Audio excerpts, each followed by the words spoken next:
بسم اللہ الرحمن الرحیم۔ Nageena on line academy. پیارے بچوں، آج ہم اردو ادب کی مختصر ترین تاریخ کا دوسرا لیکچر دیکھیں گے۔ شاعر کو موسم کی تبدیلی کی خبر ملتی ہے دل کی داخلی موسم سے، یعنی اس کا دل خوش ہو تو اسے لگتا ہے کہ بہار آ گئی۔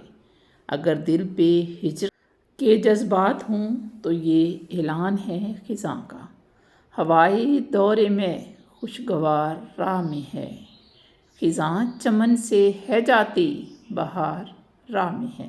اس خوبصورت شعر میں شاعر پرندوں کی طرح بدلتی رت کی نوید دے رہا ہے، اور یہ اس غزل کا مطلع ہے۔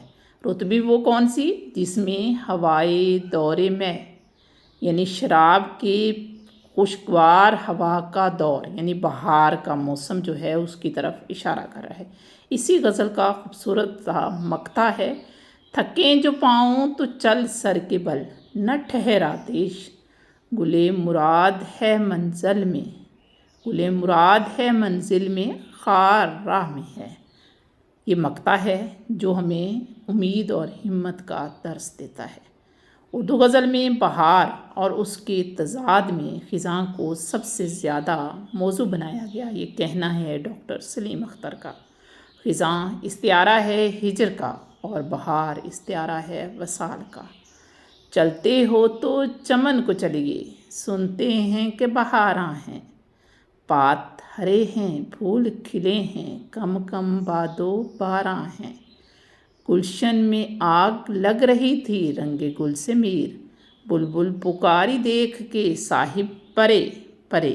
مدرجہ بالا شعر میں دعوت نظارہ دیتی بہار کو موضوع بنایا ہے میر نے، اور یہ نشاتیہ عنصر کو ظاہر کرتا شعر ہے۔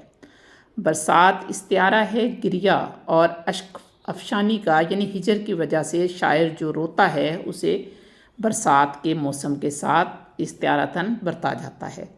فطرت نگاری کو تلازمہ بنانے کی وجہ سے شاعر فطرت کہا جاتا ہے نذیر اکبر آبادی کو۔ فنی لحاظ سے سب سے زیادہ پرکشش منظرنامے تخلیق کیے انیس اور دبیر نے اپنے مرثیوں میں۔ نظیر کی جزیات نگاری یاد دلاتی ہے جدید افسانہ کے فن کی۔ جدید افسانہ کے فن میں بھی جزیات پر توجہ دی جاتی ہے۔